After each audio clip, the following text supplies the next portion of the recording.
M ಅಂದರೆ Mohit, G ಅಂದರೆ Girish Gowda. So ಇವತ್ತು ನಾವೆಲ್ಲರೂ ಬಂದಿರೋದು ದೇವಸ್ಥಾನದ ಒಂದು ದರ್ಶನಕ್ಕೆ. ಸೊ ನಾವಿವತ್ತು ಎಲ್ಲಿದ್ದೀವಿ ಅಂದರೆ ಕೋರಮಂಗಲದಲ್ಲಿ most famous temple the tech Ganesha. So ಮತ್ತೊಮ್ಮೆ ಹೇಳ್ತಾ ಇದ್ದೀನಿ ಸ್ನೇಹಿತರೆ, ಟೆಕ್ ಗಣೇಶ ಅಂತ ಇದ್ರ ಹೆಸರು.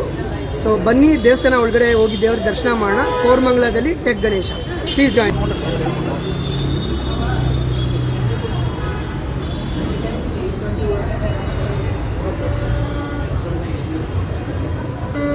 ಸೊ ಜನರಲಿ ಯಾವಾಗಲೂ ನಾವು ಏನು ನೋಡ್ತೀವಿ ಅಂದರೆ ಶನಿವಾರ ಅಂದರೆ ಆಂಜನೇಯನ ದೇವಸ್ಥಾನ ಮತ್ತು ಷಣ್ಮಾತ್ಮನ ಸ್ವಾಮಿ ದೇವಸ್ಥಾನ ಮತ್ತು ವೆಂಕಟೇಶ್ವರ ದೇವಸ್ಥಾನದಲ್ಲಿ ರಶ್ ಇರುತ್ತೆ.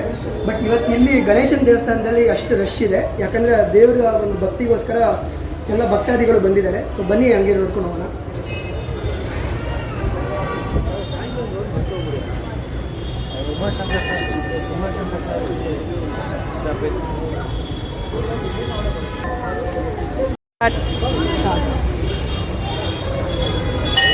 ಬನ್ನಿ ಬನ್ನಿ.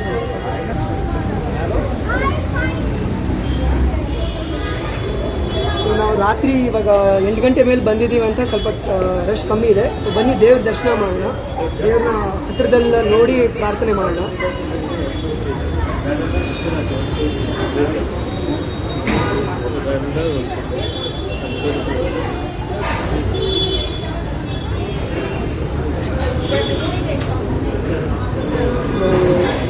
ಇವಾಗ ಹೋಗಿ ಪೂಜಾ ದೇವಸ್ಥಾನದ ಅರ್ಚಕರನ್ನ ಮಾತಾಡ್ಸೋಣ, ಏನಕ್ಕೆ ಟೆಕ್ ಗಣೇಶ ಅಂತ ಕರೀತಾರೆ ಅಂತ.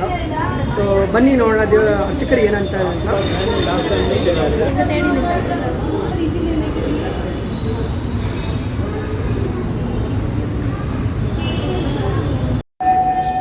ಟೆಕ್ ಗಣೇಶ ಅಂತ ಯಾಕೆ ಹೆಸರು ಬಂತು ಅಂತ ಕೇಳಿದ್ರೆ, ಇರೋದು ಪ್ರಸನ್ನ ಗಣಪತಿ ಅಂತ ಹೇಳಿ ನನ್ನ ಹೆಸರು. ಅದು ನಿಜವಾಗಿ ಏನಾಯಿತು ಕೇಳಿದ್ರೆ, ಆಮೇಲೆ ಈ ಟೆಕ್ಕಿಗಳು ಅಂದರೆ IT ಕಂಪನಿಗಳಲ್ಲಿ ಕೆಲಸ ಮಾಡುವಂಥ ಉದ್ಯೋಗಿಗಳು ಕೆಲಸ ಮಾಡ್ಕೊಂಡ್ರೆ ಅಥವಾ ಏನಾದರೂ ಪ್ರಮೋಷನ್ಗಳು, ಓಕೆ, ಅಂದರೆ IT ಕಂಪ್ನಿಯಲ್ಲಿ ಸಡನ್ ಆಗಿ ರಿಸೆಷನ್ ಆಗಿ ಕೆಲಸ ಹೋಯಿತು, ಏನಾದರೂ ಪ್ರಾಬ್ಲಮ್ಗಳಾದಾಗ ಇಲ್ಲಿ ಬಂದು ಗಣೇಶನಿಗೆ ಹರಕೆ ಮಾಡಿಕೊಂಡ್ರೆ ಅದು ನೆರವೇರಿದೆ.